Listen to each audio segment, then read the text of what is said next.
প্রত্যেকটা লেসন খুব সুন্দর করে বুঝে পড়েছি, রিভাইজ পড়া হয়েছে, ওয়ার্ড মিনিং করেছি, সব হয়েছে। এখন আর দুটো জিনিস বাকি। তাহলে প্রথমে সাবজেক্ট বসালাম, এবার ভার্ব। যেহেতু ডিড আছে, ভার্বের সেকেন্ড ফর্ম বসবে। আমরা আগের ক্লাসে 9 নম্বর লেসন আর 10 নম্বর লেসনের আমরা এক্সারসাইজ গুলো করেছি। আজকের ক্লাসে লেসন 11 এবং 12। আচ্ছা, Robinson Crusoe used canvas to make a tent. Tent তৈরির জন্য ক্যানভাস ইউজ করেছিল, মনে পড়ছে গল্পটা? সে কাইন্ডের তাবু টাঙাবে। The distance between the stakes Robinson Crusoe drove into the ground was 6 inches, মানে 6 ইঞ্চি দূরে দূরে সে ওগুলোকে পুঁতেছিল, তাই তো? তাবু টাঙাবে বলে। Crusoe saw some fair weather in the month of November. What name did Crusoe give to the dismal island? Dismal মানে কি? নির্জন, তাই তো? প্রশ্নটা কি দাঁড়াচ্ছে? ক্রুসো এই নির্জন দ্বীপের কি নাম দিয়েছিল? এই যে হোয়াট নেম, কি নাম দিয়েছিল?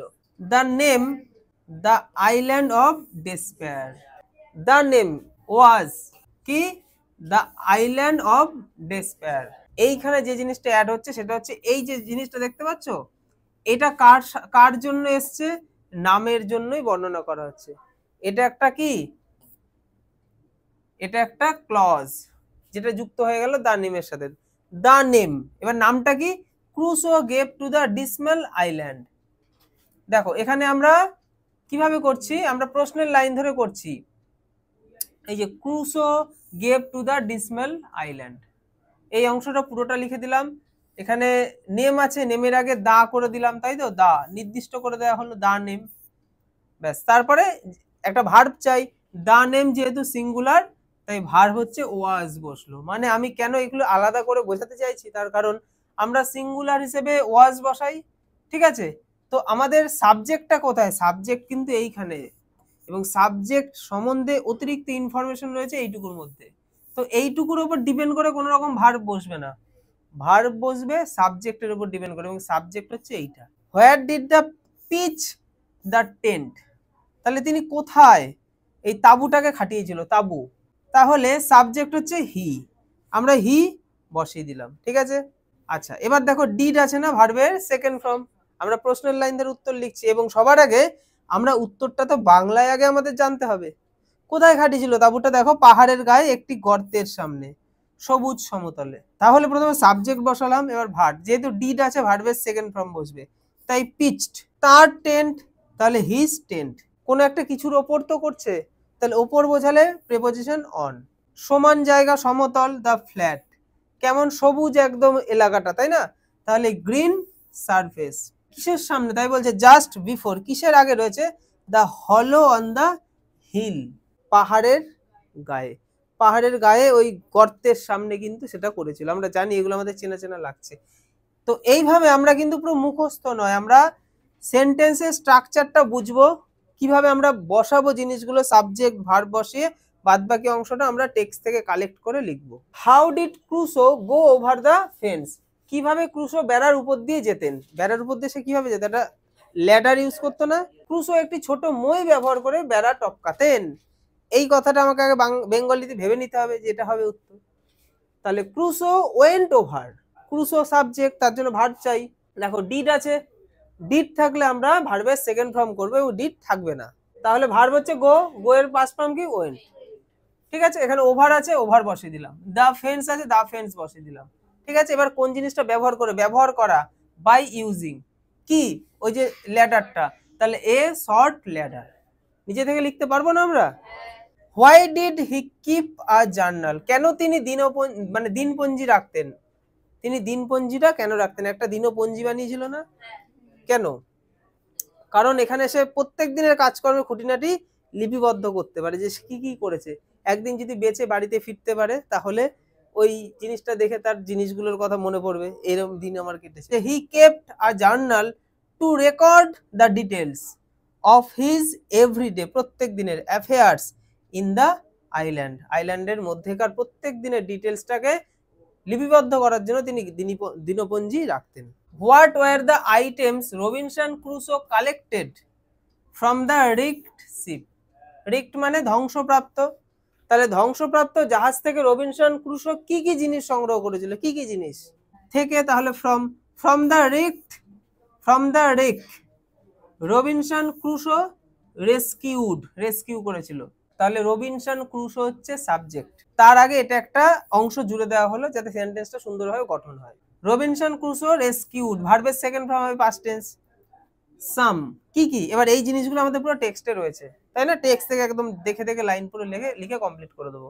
আমরা শুধু সেন্টেন্সের মুখটাকে তৈরি করব, ঠিক আছে? এটাই শিখতে হবে, বাদ বাকিটা আমরা টেক্সট থেকে লিখে নেবো। এই যে কি কি জিনিস ছিল, এই যে কেবেল ছিল, উড ছিল, স্ট্রিং ছিল, নাইফ ছিল, নেইল ছিল, আরো যা যা ছিল।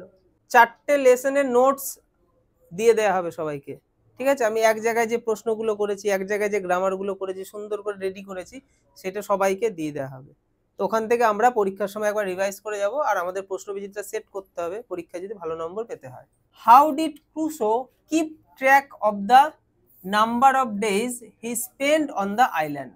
কি বলছে, ক্রুসো কিভাবে দ্বীপে কাটানো দিনগুলোর হিসাব রাখতো, কিভাবে হিসাব রাখতো?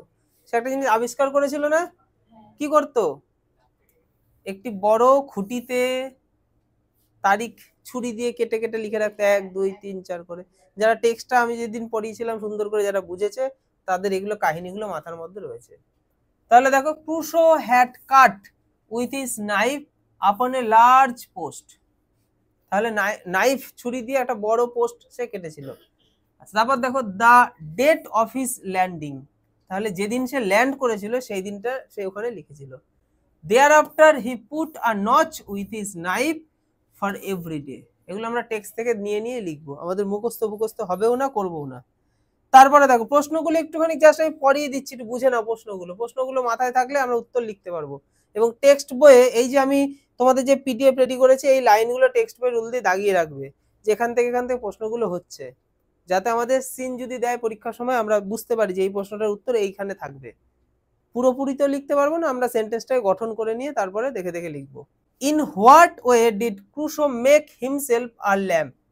মানে কিভাবে সে এটা কি করেছিল, কিভাবে ক্রুসো নিজের জন্য একটি প্রদীপ বানিয়েছিল, তাই তো? ইন হোয়াট ওয়ে, কি পদ্ধতিতে সে এটা করেছিল? দেখো, Crusoe collected a little tallow and a small clay dish. To this he added a wick. In this way he made himself a lamp. Some important questions and answers, ওখানে আমাদের text বইয়ে ছিল। এখানে আমি আরো কিছু অতিরিক্ত রেখেছি যে এই লেসন থেকে যদি আমাদের সিন আসে, টেক্সটের প্রশ্নের বাইরে যদি কিছু প্রশ্ন দিয়ে থাকে, সেগুলো হচ্ছে এই প্রশ্নগুলো। এগুলো আমরা একটু চোখ বুলিয়ে যাব, ঠিক আছে? এবং এইগুলো আমরা টেক্সট বইটা রুল দিয়ে দাগিয়ে রাখবো। টেক্সট বই আমাকে জানতে হবে এই প্রশ্নের উত্তরটা কোথায় রয়েছে। Why did the incident of shipwreck occur? কোথায় হয়েছিল এই শিপরেকটা, মানে জাহাজ রুবিটা কোথায় হয়েছিল? শিপরেক মানে পরিষ্কার বুঝতে পারছি জাহাজ রুবি, কোথায় হয়েছিল? দ্য ইনসিডেন্ট অফ শিপরেক, কিভাবে সেন্টেন্সটা তৈরি হচ্ছে দেখো, দ্য ইনসিডেন্ট ঘটনা, যে দ্য ইনসিডেন্ট অফ শিপরেক, এটা আমরা প্রশ্ন থেকেই তো তুললাম, তাই তো? এবার ভার্ব চাই, ডিডকে তো সরিয়ে দেবো, ডিড সরিয়ে দিলে ভার্বে কি আসবে? ভার্বের সেকেন্ড ফর্ম আসবে। আর ডু বা ডাজ থাকলে ভার্বের ফার্স্ট ফর্ম। তখন আমরা ভার্বের শেষে এস বাই এস বসাতাম যদি সিঙ্গুলার সাবজেক্ট হতো, আর না হলে ওটাই থাকতো। এই জিনিসগুলো, বেসিক জিনিসগুলো আমাদের জানতে হবে। তাহলে ভার্ব হচ্ছে অকিওর, তাহলে এখানে আমরা কি করব? অকিওর্ড, ভার্বের সেকেন্ড ফর্ম পাস্ট টেন্স করে দিলাম। এবার কারণ, বিকজ। এবার বাদবাকি অংশটা আমরা যদি কিছু ক্ষেত্রে আমাদের নিজে থেকে লিখতে হবে, কিছু ক্ষেত্রে টেক্সট বই থেকে।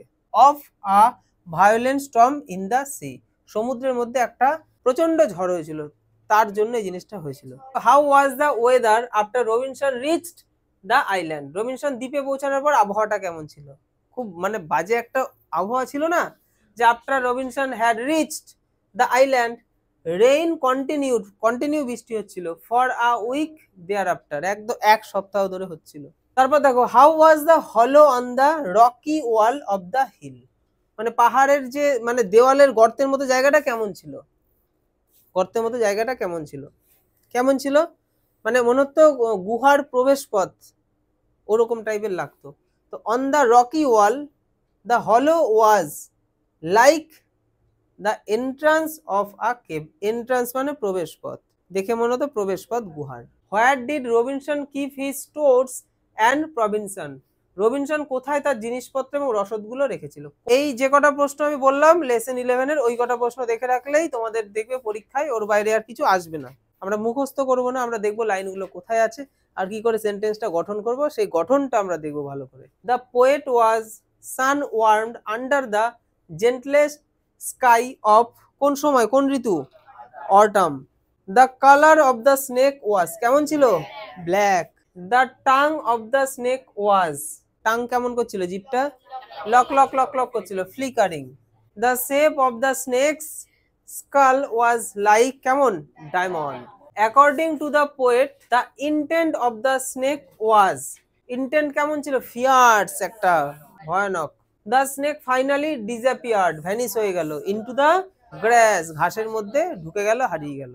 কি বলা হচ্ছে, how did the snake appear as it was moving through the grass, মানে সাপটি যখন ঘাসের মধ্যে দিয়ে যাচ্ছিল তখন সেটি কেমন দেখতে লাগছিল। যে দুটো প্রশ্ন দিয়েছে ইম্পর্টেন্ট প্রশ্ন, যদি এখান থেকে দেয় এই প্রশ্নগুলো মানে এই উত্তরটাই তোমাকে হয়তো লিখতে হবে, প্রশ্নটা একটু ঘুরিয়ে দিতে পারে।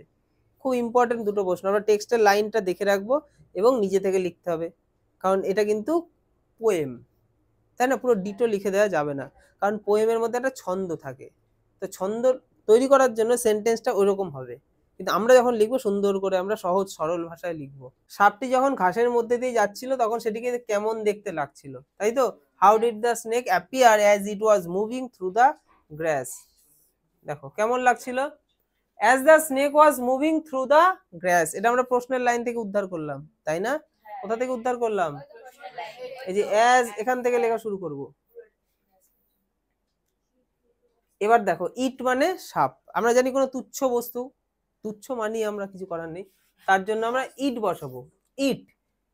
আচ্ছা দেখো এখানে আমরা ইট বসাবো না, এখানে ইটস লিখলে ভালো হয়, ITS, it's. It's head was down, এর মাথাটা ডাউনে ছিল, অ্যান্ড টাং ফ্লিকারিং, এবং জিভ লক লক লক লক করছিল, উইথ সানলাইট, সূর্যের আলোর সাথে কি হচ্ছিল, অন ইট, এটার উপরে পড়ছিল, দ্য স্কালস গ্লেজড, তাই না, ওই যে বডির ওপরের ইয়েটা জেল্লা দিচ্ছিল, লাইক, কেমন ভাবে, ডায়মন্ডের মতো, like diamonds. What did the poet and her companions do when the snake was gone, যখন সাপটি চলে গেল তখন কবি এবং তার সঙ্গীরা কি করলেন, বাঁচলো, দীর্ঘশ্বাস ফেলে বাঁচলো, হাফ ছেড়ে বাঁচা যেটাকে বলে। তাহলে কি হচ্ছে দেখো, when the snake was going, প্রশ্নের লাইন ধরে লিখবো, যে হোয়েন থেকে, হোয়েন দ্য স্নেক ওয়াজ, এখানে গন আছে, আমরা গনই করবো, when the snake was gone the poet and her companions, plural হয়ে গেল। আচ্ছা ভার্বের সেকেন্ড ফর্ম টেককে কি করে দেবো, টুক, ডিপ ছিল, টুক, আর ডিপার ব্রেথ, গভীর একটা শ্বাস, they looked at each other, একে অন্যের দিকে তারা তাকাচ্ছিল, তাকিয়েছিল, and went on their own way, এবং নিজের পথ ধরে তারা চলে গেল। Some important question and answer, তো এখানে আরো কিছু অতিরিক্ত প্রশ্ন অ্যান্সার আমি অ্যাড করেছি, তাই সবাইকে বলছি পিডিএফটা দিলে ভালো করে নিজেরা একবার দেখে তারপর পরীক্ষা হলে যাবো স্কুলে। 4টে লেসনেরই অতিরিক্ত প্রশ্ন কিন্তু আছে। Watching the black snake what did the poet her companions forget, মানে কালো সাপ দেখে কবি এবং তার সঙ্গীরা কি ভাবতে ভুলে গিয়েছিল। Watching the black snake what did the poet her companions forget, দেখো তাহলে সাবজেক্ট হচ্ছে কে, তার পোয়েট আর কম্প্যানিয়ন্স, তাহলে সেটাকে সবার আগে লিখবো, দ্য পোয়েট হার কম্প্যানিয়ন্স, পুরোটা হয়ে গেল সাবজেক্ট। আচ্ছা এবার ভার্ব, এটা ভার্বের ফার্স্ট ফর্ম হয়ে রয়েছে, কি করবো, ভার্বের সেকেন্ড ফর্ম, তাহলে গেটটা কি হবে, got, forgot. To think what the track of the snake was, and what small food fled living from his fierce intent, তার এই ফিয়ার্স ইন্টেন্ট থেকে কে বাঁচবে। আমাদের তাহলে টেক্সটের প্রশ্ন উত্তর সব হয়ে গেল, তাই তো, গ্রামার সব হয়ে গেছে, এবং আমরা প্রত্যেকটা লেসন খুব সুন্দর করে বুঝে পড়েছি, রিভাইজ পড়া হয়েছে, ওয়ার্ড মিনিং করেছি, সব হয়েছে। এখন আর দুটো জিনিস বাকি, একটা হচ্ছে আমাদের রাইটিং, পরের ক্লাসটা রাইটিং এর হতে চলেছে, টেক্সটের রাইটিং গুলোকে এক জায়গায় করা হবে, আরো কিছু রাইটিং আনা হবে, এবং রাইটিং এর যে টাইপ গুলো আছে সেই টাইপ গুলো বলে দেওয়া হবে, কি ধরনের রাইটিং কিভাবে লিখতে হয়, এবং তারপরের ক্লাসগুলো হবে প্রশ্ন বিচিত্রা সেট, ঠিক আছে। তো আজকের, হ্যাঁ ওই তো ডাফ এন্ড ডাট বা প্রশ্ন বিচিত্রা যে সেটগুলো হয় সেগুলো আমরা প্র্যাকটিস করব।